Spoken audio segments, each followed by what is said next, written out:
Hello students, class 10th में हमारा जो चैप्टर चल रहा है वो है निर्देशांक ज्यामिति। और उसकी एक्सरसाइज 7.2 का जो क्वेश्चन नंबर 7 है वो हम इस वीडियो में डिस्कस करने वाले हैं।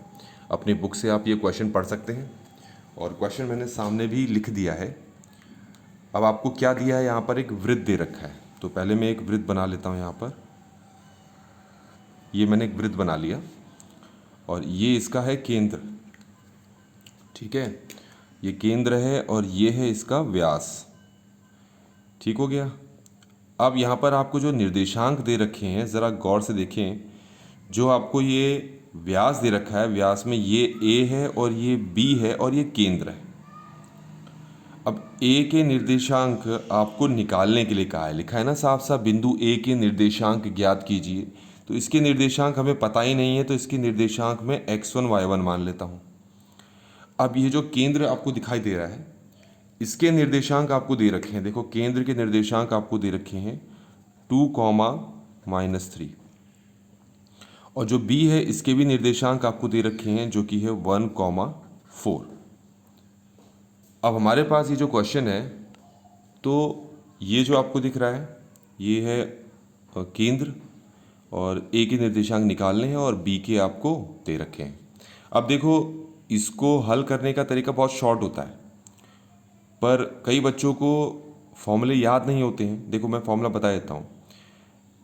ये यहाँ से यहाँ तक की दूरी जितनी है उतनी दूरी यहाँ से यहाँ तक की भी है। तो मैं यहाँ से यहाँ तक की दूरी अगर 1 है तो फिर यहाँ से यहाँ तक की दूरी भी कितना लूँगा, 1 लूँगा। तो अगर आप विभाजन सूत्र लगाते हैं तब भी ठीक है, कोई प्रॉब्लम नहीं है, उससे आपका आंसर आ जाएगा। लेकिन उसके अलावा हमारे पास एक शॉर्ट फॉर्मूला भी है, अगर आप उसका इस्तेमाल करना चाहें तो उसका इस्तेमाल भी कर सकते हैं। वो फॉर्मूला तब इस्तेमाल किया जाता है जब ये बीच वाले जो पॉइंट है, यहाँ से यहाँ की दूरी और ये दूरी क्या हो, बराबर हो, जो कि यहाँ है। तो हमारे पास जो फॉर्मूला होता है वो होता है x = x1 + x2 / 2 और y = y1 + y2 / 2। तो विभाजन सूत्र से ही निकल कर आया है ये। तो इन दो फॉर्मूले को हम यहाँ पर लगा सकते हैं। अब x क्या है, देखो x ये बीच वाला होता है तो ये 2 है। x1 क्या है, देखो x1 तो हमें पता ही नहीं है। x2 देखो, ये x1 y1 होता है, आपको पता ही है ना, ये x2 y2 होता है। और बीच वाला क्या होता है, xy। तो जो जो चीज़ पता है वो रखते जाओ। x2 कितना है हमारे पास, देखें 1 है, और नीचे हमारे पास क्या है, 2 है। इस 2 के नीचे 1 लगा लेता हूँ मैं। इस 2 को इस 2 से मल्टीप्लाई करो, कितना आ गया, 4। 1 को यहाँ दोनों से मल्टीप्लाई करो तो कितना आ गया, x1 + 1 ही आ गया।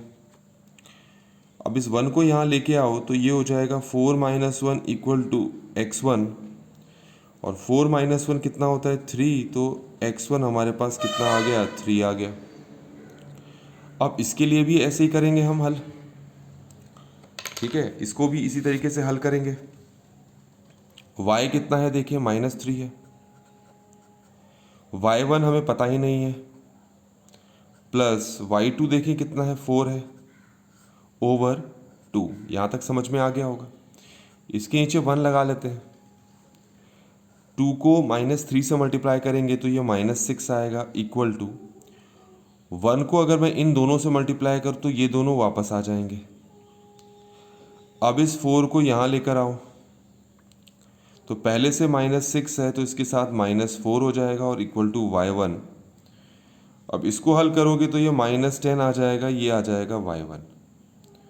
तो आप खुद देखिए, x1 हमने कितना निकाला था, 3, और y1 हमने कितना निकाला है, -10। तो x1 y1 इक्वल आ गया 3, -10। अब अगर कोई बच्चा सोच रहा है कि भाई हमने तो सिर्फ विभाजन सूत्र पढ़ा है, तो मैं आपको बता दूं, आप विभाजन सूत्र भी लगा लो, उससे भी आंसर सेम ही आना है, कुछ अलग नहीं आना है। तो इस तरीके से ये क्वेश्चन बच्चों यहाँ पर कंप्लीट होता है।